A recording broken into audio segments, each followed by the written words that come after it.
Kalian bisa ngebayangin nggak gimana jadinya kalau semisal kalian punya tetangga yang kerja jadi tukang kayu, terus kalian tinggal sebentar merantau ke kota, tahu-tahu dia udah jadi presiden aja.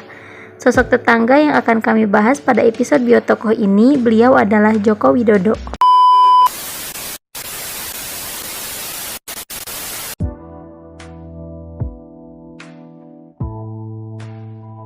Joko Widodo lahir pada 21 Juni 1961 dari pasangan Wijiyatno Notomiharjo dan Sujatmi.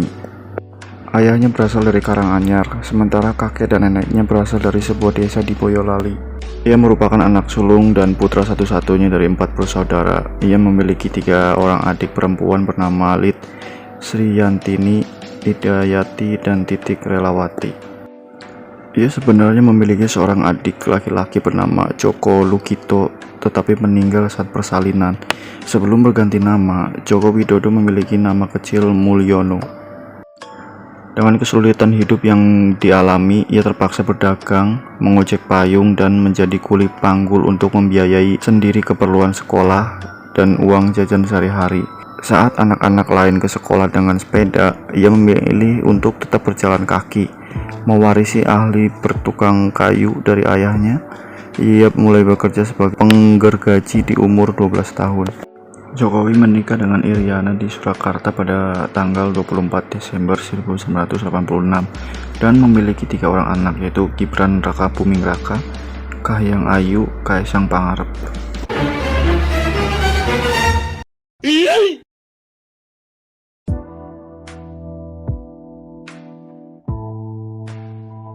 Pendidikannya diawali dengan masuk SD Negeri 112 Tirtoyoso yang dikenal sebagai sekolah untuk kalangan menengah ke bawah. Ketika ia lulus SMP, ia sempat masuk ke SMA Negeri 1 Surakarta, namun gagal sehingga pada akhirnya ia masuk ke SMA Negeri 6 Surakarta. Dengan kemampuan akademis yang dimiliki, ia diterima di jurusan Kehutanan Fakultas Kehutanan Universitas Gadjah Mada. Kesempatan ini dimanfaatkannya untuk belajar struktur kayu, pemanfaatan, dan teknologinya. Ia berhasil menyelesaikan pendidikan dengan judul skripsi studi tentang pola konsumsi kayu lapis pada pemakaian akhir di Kodya, Surakarta, dan dengan gelar insinyur. Selain kuliah, ia juga tercatat aktif sebagai anggota Mapala Sivagama, unit kegiatan mahasiswa pecinta alam di fakultasnya. Setelah lulus pada 1985, ia bekerja di BUMN PT Kertas Kraft Aceh dan ditempatkan di area hutan pinus Merkusi di daratan tinggi Gayo, Aceh Tengah.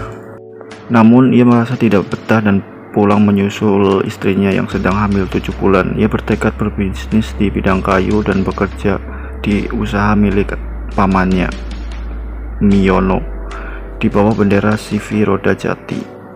Pada tahun 1988, ia memberanikan diri membuka usaha sendiri dengan nama CV Rakabu yang diambil dari nama anak pertamanya. Usahanya sempat berjaya dan juga naik turun karena tertipu pesanan yang akhirnya tidak dibayar. Namun pada tahun 1990, ia bangkit kembali dengan pinjaman modal 30 juta yang ia peroleh dari ibunya. Usaha ini membawanya bertemu dengan Bernard Chen, seorang pria kebangsataan Prancis yang akhirnya memberinya panggilan yang populer hingga kini, Jokowi. Dengan kejujuran dan kerja kerasnya, ia mendapat kepercayaan dan bisa berkeliling Eropa yang membuka matanya. Pengaturan kota yang baik di Eropa menjadi inspirasinya untuk diterapkan di Solo dan menginspirasinya untuk memasuki dunia politik. Ia ingin menerapkan kepemimpinan manusiawi dan mewujudkan kota yang bersahabat untuk penghuninya, yaitu daerah Surakarta.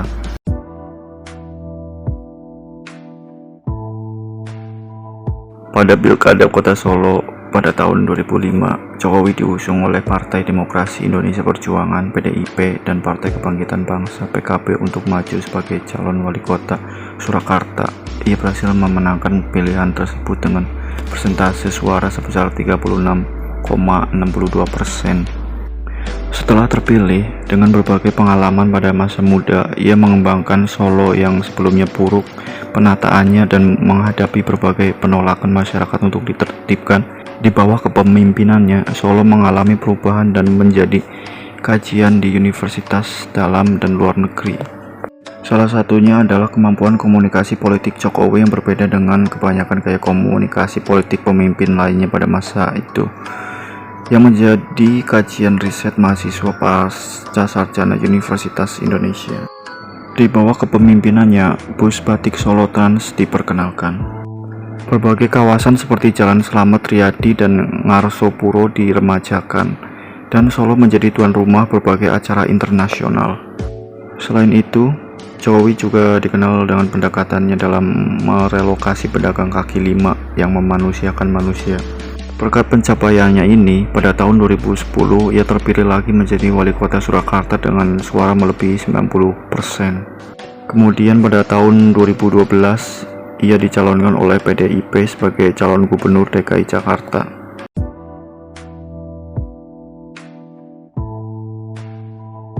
Jokowi diminta secara pribadi oleh Yusuf Kala untuk mencalonkan diri sebagai Gubernur DKI Jakarta pada Pilgub DKI tahun 2012.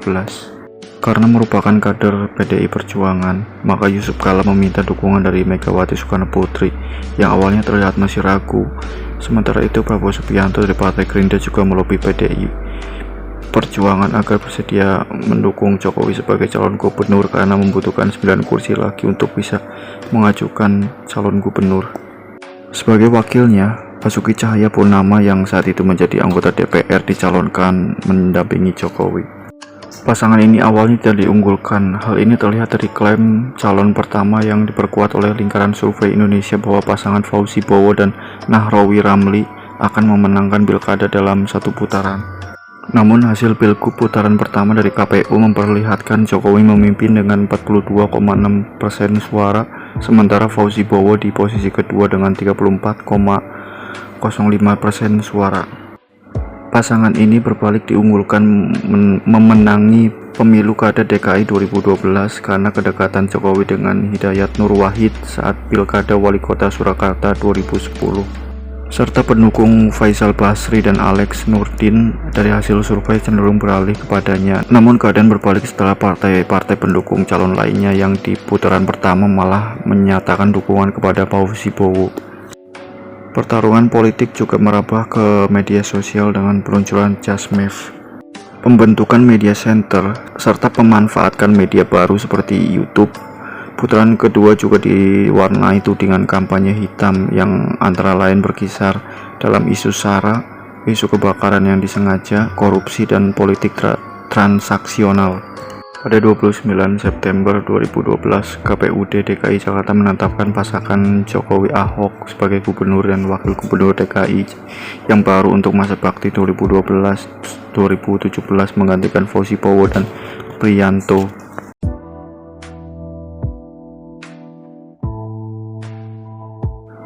Setelah terpilih sebagai gubernur DKI Jakarta, popularitas Jokowi melejit berkat rekam jejaknya yang baik dan pendekatannya yang membumi dan pragmatis seperti yang ditunjukkan melalui program belusukan untuk memeriksa keadaan di lapangan secara langsung. Akibatnya Jokowi merajai survei-survei calon presiden dan menyingkirkan kandidat lainnya sehingga muncul wacana untuk menjadikannya calon presiden. Selama berbulan-bulan, wacana tersebut menjadi tidak pasti karena pencalonan Jokowi di PDIP harus disetujui oleh Ketua Umum PDIP Megawati Soekarno Putri, dan ia menegaskan baru akan menentukan calon setelah pemilihan umum legislatif pada bulan April. Namun pada tanggal 14 Maret 2014, Megawati akhirnya menulis langsung surat mandat kepada Jokowi untuk menjadi calon presiden, dan Jokowi mengumumkan bahwa ia bersedia dan siap melaksanakan mandat tersebut untuk maju sebagai calon presiden Republik Indonesia dalam pemilihan umum presiden Indonesia 2014. Selepas pengumuman ini, IHSG dan rupiah naik nilainya yang dikaitkan dengan sentimen positif investor terhadap berita tersebut. Pada tanggal 19 Mei 2014, Jokowi mengumumkan bahwa Yusuf Kala akan menjadi calon wakil presidennya.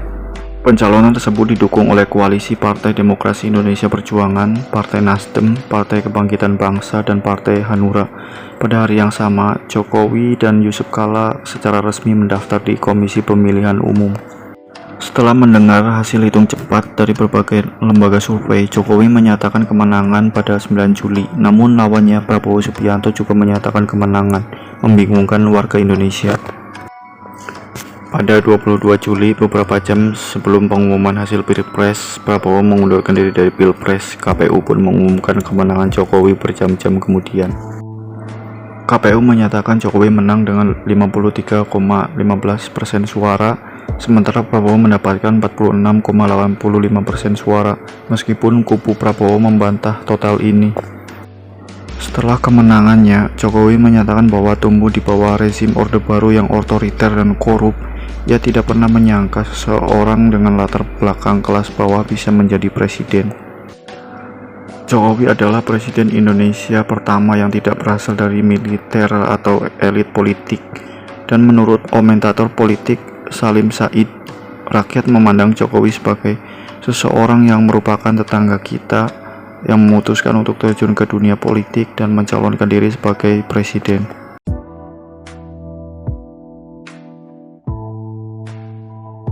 Pada tahun 2018, Jokowi mengumumkan bahwa ia akan mencalonkan diri dalam pemilihan umum presiden 2019. Wakil Presiden Yusuf Kala dianggap tidak memenuhi syarat untuk mencalonkan lagi karena batasan masa jabatan yang tidak ditentukan untuk jabatan presiden dan wakil presiden. Yusuf Kala telah menjalani masa jabatan 5 tahun sebagai wakil presiden pada masa kepresidenan Susilo Bambang Yudhoyono atau SBY dari 2004 hingga 2009. Spekulasi mengenai siapa yang akan dipilih Jokowi sebagai calon wakil presiden yang berfokus pada beberapa kandidat termasuk Mahfud MD, seorang mantan Menteri Pertahanan dan Hakim Agung Mahkamah Konstitusi. Pada 9 Agustus 2018, secara mengejutkan, Jokowi mengumumkan bahwa Ma'ruf Amin akan menjadi pasangannya. Mahfud telah dilaporkan sedang mempersiapkan diri untuk menjadi calon wakil presiden.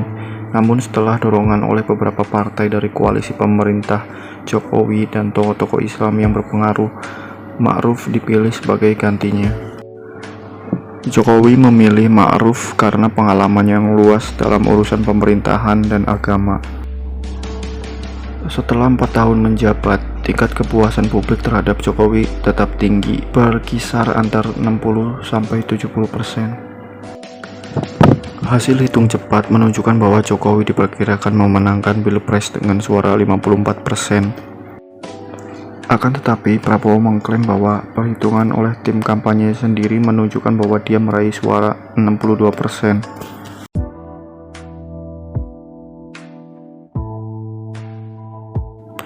Jokowi dikenal akan gaya kepemimpinan yang pragmatis dan membumi. Ia sering kali melakukan belusukan atau turun langsung ke lapangan untuk melihat langsung permasalahan yang ada dan mencari solusi yang tepat. Belusukan juga dilakukan untuk menemui langsung warga dan mendengar keluh kesah mereka. Gaya yang unik ini dijuluki oleh The New York Times sebagai demokrasi jalanan. Jokowi juga dianggap unik dari pemimpin lainnya karena tidak sungkan untuk bertanya langsung kepada warga dan mendekati mereka bila akan melancarkan suatu program. Namun, gaya ini juga menuai kritik. Misalnya Ketua Dewan Perwakilan Daerah Irman Gusman menyatakan bahwa belusukan hanya menghabiskan waktu dan energi, sementara yang dibutuhkan adalah kebijakan langsung dan bukan sekedar interaksi. Anies Baswedan juga menilai belusukan merupakan pencitraan belaka tanpa memberikan solusi. Selain belusukan, kepemimpinan Jokowi juga dikenal akan transparansinya. Misal Joko Widodo dan Basuki Cahayapurnama sama-sama mengumumkan jumlah gaji bulanan dan anggaran pendapatan dan belanja daerah kepada umum. Ia juga memulai sejumlah program yang berkaitan dengan transparansi seperti online tax, e-budgeting, e-forecasting, dan cash management system. Selain itu, semua rapat dan kegiatan yang dihadiri oleh Jokowi dan Basuki direkam dan diunggah ke akun Pemprov DKI di YouTube.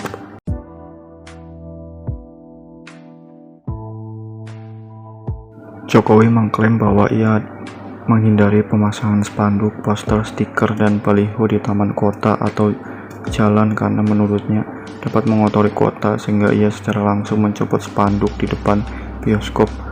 Megaria, Jalan Diponegoro.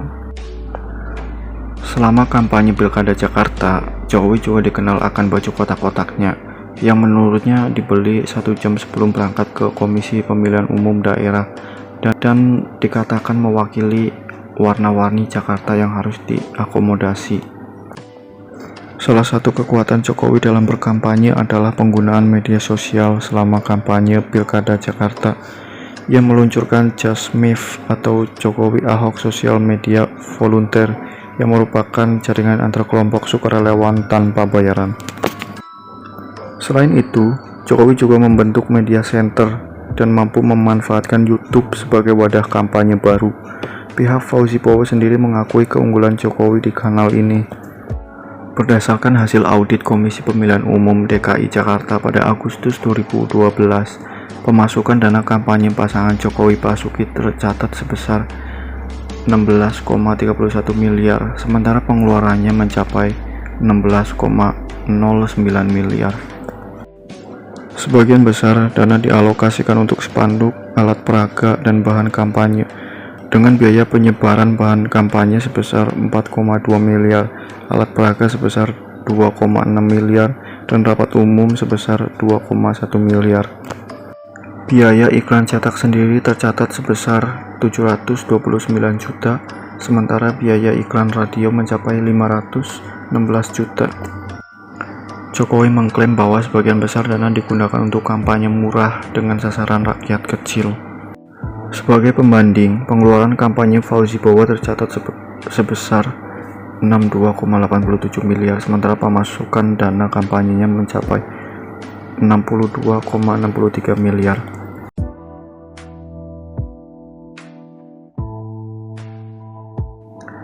Efek Jokowi adalah istilah yang diciptakan untuk menggambarkan pengaruh popularitas media tentang Jokowi terhadap politik dan perekonomian Indonesia.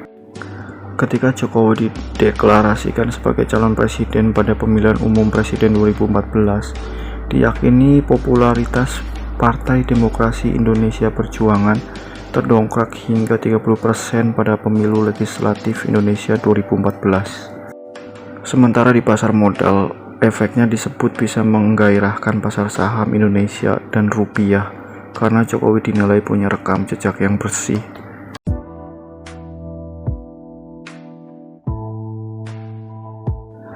Atas prestasinya oleh majalah Tempo, Joko Widodo terpilih menjadi salah satu dari 10 tokoh 2008. Kebetulan di majalah yang sama pula, Basuki Cahayapurnama atau akrab dengan panggilan Ahok pernah terpilih juga dalam 10 tokoh 2006 atas jasanya memperbaiki layanan kesehatan dan pendidikan di Belitung Timur.